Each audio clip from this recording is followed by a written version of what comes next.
결국 해내는 사람들의 원칙 계속 이어가 보겠습니다.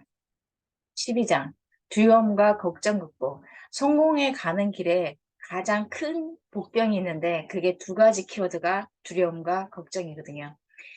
옛날 중국 땅에 살던 기라는 사람이 하늘과 땅이 무너질 것을 매일매일 걱정하니까 그렇게 쓸데없는 걱정을 이끌어서 기우라고 하는 중국의 고사성어에 나온 단어도 있는데요.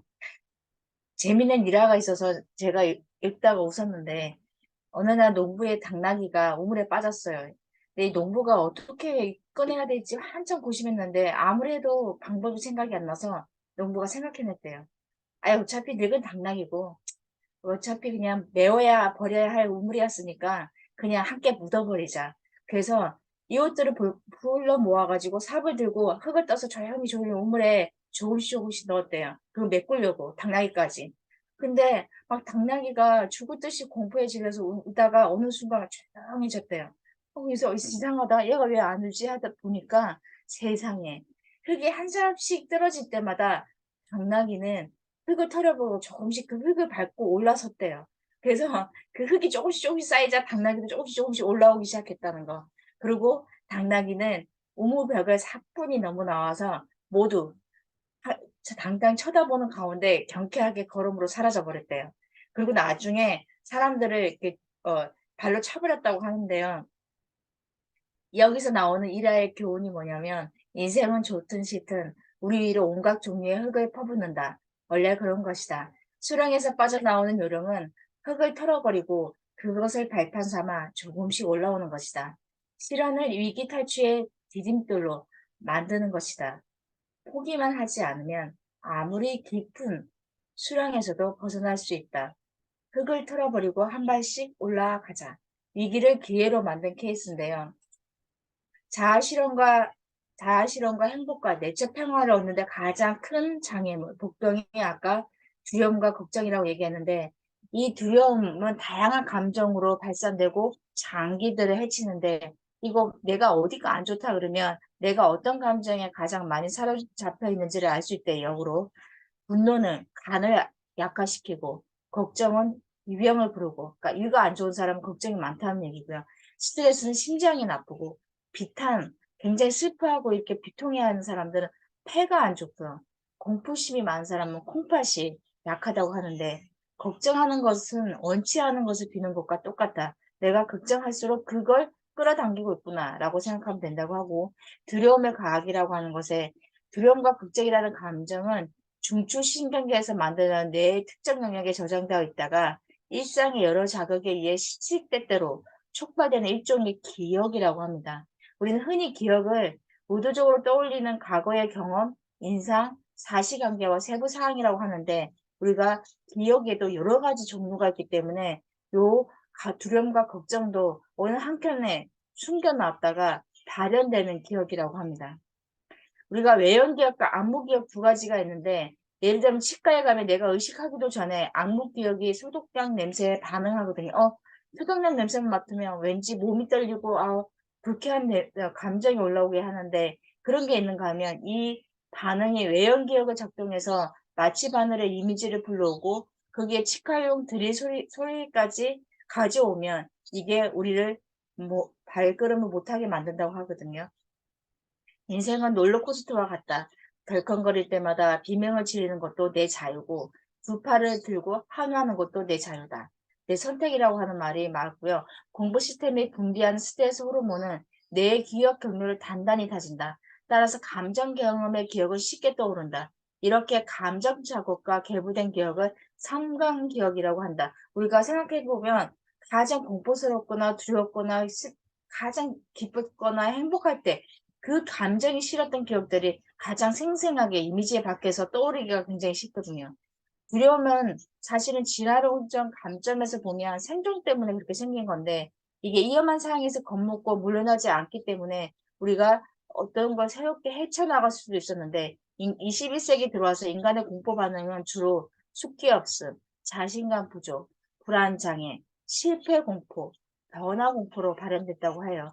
그래서 좋은 두려움과 나쁜 두려움, 사실 두려움이 다 나쁜 건 아니고 모든 건 음과 양이 있듯이 합리적인 수준의 두려움은 우리를 위험에서 보호하는 기능으로 있으면 유익하지만 정도가 심해지면 이렇게 일상생활에 지장을 줄 만큼 스트레스 장애, 공황 장애, 사회 불안 장애, 강박 장애 등을 유발하기 때문에 여기에 관련된 걸 우리가 조절할 필요가 있다. 미국의 경우 성인 인구의 18%에 해당하는 4천만 명 이상이 불안 장애를 겪는다고 해요. 가장 들어가기 무서운 동굴에 가장 귀한 보물이 있으니 우리는 그 무서운 동굴에 들어갈 필요가 있다. 그러기 위해서는 우리는 두려움, 공포를 겪을 필요가 있는데 여기에 이 챕터에서 가장 흥미로운 건 거절의 공포. 우리는 수시로 거절에 대한 이해로부터 제대로 해야 된다고 합니다. 거절당하는 거. 누구에게나 수시로 일어나는데 우리가 한 번 거절당하면 다시는 해보지 않거든요. 하지만 가장 연애를 잘하는 사람들은 수많은 거절을 극복하고 가장 좋은 배필감을 맡듯이 우리는 그렇게 해봐야 된다고 합니다. 여기 거절당했을 때 간단한 효과적인 대응책은 다음과 같은데 일단 첫 번째, 인신공격을 받아들이지 말자. 내가 상대의 욕구과 기준에 부합하지 않거나 상대의 취향이나 기대에 부합하지 않는 것일 뿐이지 내가 잘못한 것은 아니다. 나와 그 거절을 같이 동일성상에 놓지 말라고 합니다. 두 번째, 기분 나쁜 것이 정상이라고 합니다. 거절당할 때 감정적으로 힘든 것은 당연하고 거절당하면 기분이 나쁘고 우리 뇌는 또 그렇게 설계되어 있으니까 기분 나쁘면 당연한 반영이네 이렇게 흘러보내라고 하고 세 번째, 제한 시간을 두라고 합니다. 날짜와 시간을 정해서 그때 이후로는 더 이상 거절당했던 그걸 생각하지 않으라고 합니다. 예를 들어 오늘 밤 8시 또는 내일 정오 이후에는 거기에 대한 생각을 접고 더는 연연하지 않는다 선언하고 그렇게 시간을 두면 우리가 장기 우울증에 빠질 가능성을 막을 수 있다고 합니다. 거절해야 하는 입장에 있을 때 상대의 고통을 최소화하려면 어떻게 해야 될까? 아까는 거절당했을 때 대응책이라면 내가 거절을 어떻게 해야 되나? 첫 번째, 감사한 인사를 잊지 말라고 하네요. 이 자리에 지원해 주셔서 감사합니다. 데이트 신청해 주셔서 고마워. 제안서 제출에 감사해.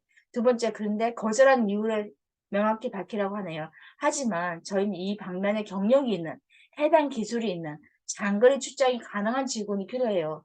아니면 데이트 신청 고마워서 거절할 때는 내가 지금 만나는 남자가 있어서 너의 저녁 초대 응하기 어렵겠어. 그다음에 제안서 제출에 감사하다고 인사하면서 일단은 아이디어를 다양하게 검토해 봐야 해서요.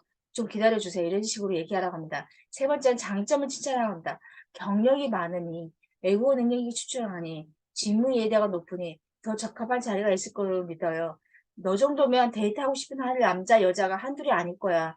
기아의 사업안을 기다리고 있는 다른 회사가 많을 겁니다. 라고 해서 이런 식으로 거절하라고 합니다. 두려움을 이기는 세 가지 방법. 첫 번째, 잠시 휴식을 취하고 그다음에 그래야지 그 상태에서 명확한 사고를 합리적인 사고를 할 수 있다고 하네요. 두 번째, 상식적으로 생각합니다. 사람들이 미리 혼자서 실패를 예감하고 확신하는데 과거에 다른 것을 실패했으니 이번에도 실패할 것이라고 지레짐작하는데 이걸 그들의 현실성이 없는 최악의 시나리오를 많이 상상하는데 그러지 말고 다시 상식적인 생각, 일반적인 수준, 평균의 확률의 법칙에 의해서 다시 재구성하라고 합니다.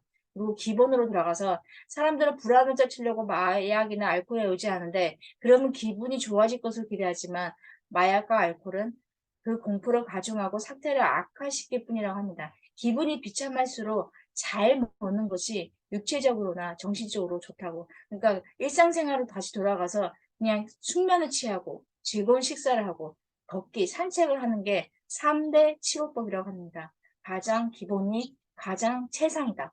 그 밖에 좋은 대안들도 소개하고 있는데 잘 먹는다. 몸이 기분이 좋아야 정신도 맑아진다. 감동과 유머를 주는 것을 읽고 보고 듣는다. 그런 사람들하고 만나는 게 중요하대요. 대화를 잘 이끌어내고 상황 판단이 좋고 나와 죽이 척척 잘 맞는 친구를 티키타카가 잘 되는 친구를 만나고 그 다음에 유튜브에 영감을 주는 자료가 아주 많다고 합니다. 제일 좋은 사람 동기부여가 앤서니 로빈스, 브라이언 트레이스, 앨런 피지의 동기부여 강연 동영상을 들어보라고 합니다. 서머리에 이런 얘기가 합니다. 연구 결과에 따르면 걱정거리의 대부분은 영영 일어나지 않는다.